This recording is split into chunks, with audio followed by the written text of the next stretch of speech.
In May 2019, we had the initial release of Dark Neostorm.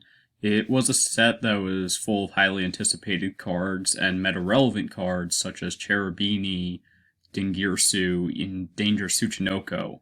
And as much as players looked forward to this set, there was also kind of like a slight unease in the shadows of the set, and that is in the form of Mystic Mine. Now, today I'm going to discuss how this slight unease would later grow to become a disdain and eventually even a pure hatred in the player base. So I want to go ahead and show you guys this deck composition and kind of how everything works together and pretty much prepare you guys for probably one of the most, if not the most annoying deck we're going to be having to play for the rest of 2019. Yu-Gi-Oh literally just became unfair, bro. Like, it's... why? I just want to showcase you guys that a deck like this will exist and that people will play this deck, okay? Because they're trolls. Oh my goodness, guys. This deck is just... And I do want to stress at the very end here, this is not the best deck of the format. I don't even think it'll be a meta deck, but it will be a deck that some people play and some people will take pretty heavy losses to, and that's definitely something that you want to prepare for. When the card was first released, it saw play primarily in decks built around abusing its game-stopping effects. These decks would incorporate the card into previously dated and barely even viable strategies such as Burn, Exodia, and Final Countdown. These strategies would also use your cards, like Terraforming, Metaverse, and then several other draw spells, so that way you're playing 9 copies of Mystic Mine basically, and all your draw spells to help get you to that Mystic Mine. Now, these strategies had been almost frowned upon immediately for the lack of interesting gameplay, or for utilizing a card that requires most decks to main deck a way out of that card to avoid losing game 1 at any point in the game just because you saw Mystic Mine. This would be easy though for some decks like Salamandrates and Sky Strikers, which already main deck back row hate. But for other decks, they would actually struggle to find the space or simply would choose not to due to back row removal conflicting with the rest of the deck's main consistency plan. This deck caused a very large uproar in the community that would later be addressed when Terraforming, Metaverse, and Card of Demise all became limited. This would remove a lot of the deck's consistency. And although the deck was hit pretty hard, these choices really didn't go over too well with the community, and they simply called out Konami for quote-unquote hitting around the problem. This is something that was first said when Firewall Dragon was the root of all competitive FTK strategies, and Konami continuously hit FTK pieces, but not Firewall. All they did was hit around the problem. The most notable victim of this example being a Assault Core. Now, this would be the same case for Mystic Mine as people continued to call for Mystic Mine to be banned.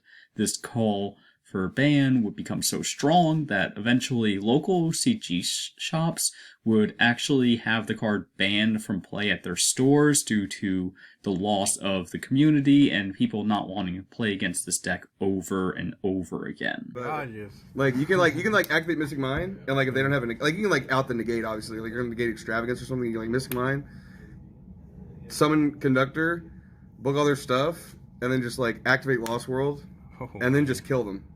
So, yeah, insane. Mystic Mine is nice. So around that time that we would see all the cards in the Mystic Mine burn deck get limited, we would also see Mystic Mine take on a new form as it would begin seeing play in decks not built around it. People would begin siding it, if not main decking it, as a way to stop the momentum of the game when it was out of their favor. If the opponent did not have a way to answer Mystic Mine, then the duel would come to a standstill as the player who controls Mine would control the whole momentum of the game. Often they are able to build up a large amount of resources before choosing when to let Mystic Mine be destroyed, and usually winning within the turn or the next. Mystic Mine would even see play in going second decks, as opening it could freeze your opponent's board long enough for you to assemble your deck's win condition and usually just win from there. So why on earth did you decide to play this deck? Basically, I need something to beat this guy.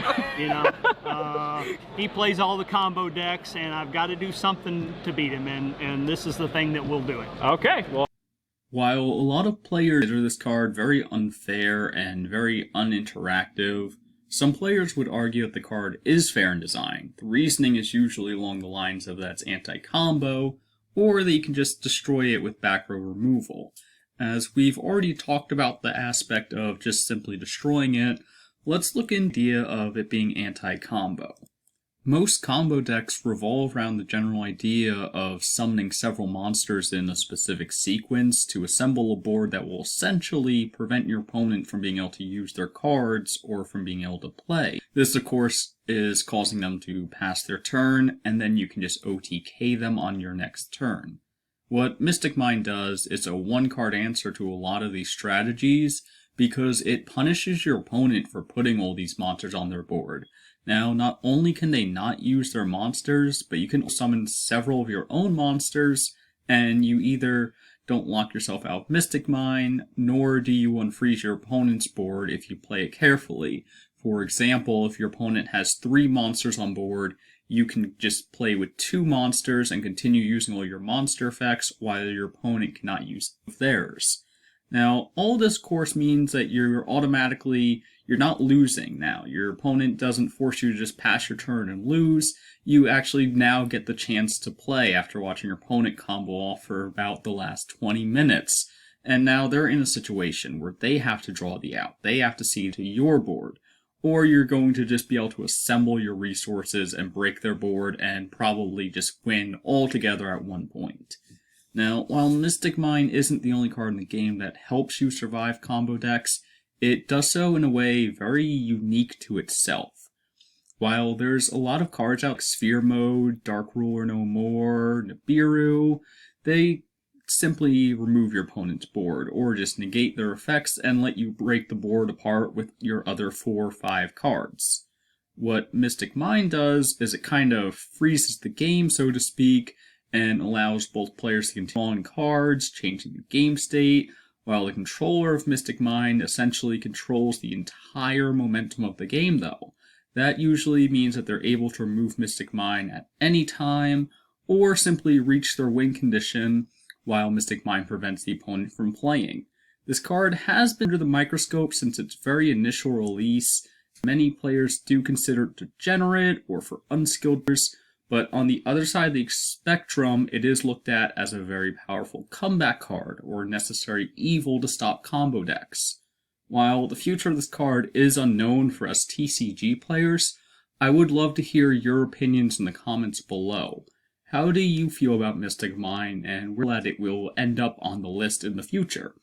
I hope you guys enjoyed this very lengthy discussion on one of the most infamous cards in the game's history. So make sure to like, subscribe, and leave some feedback. How did you like this case study type video regarding this one standalone card? This TCG, Toasty TCG, signing out.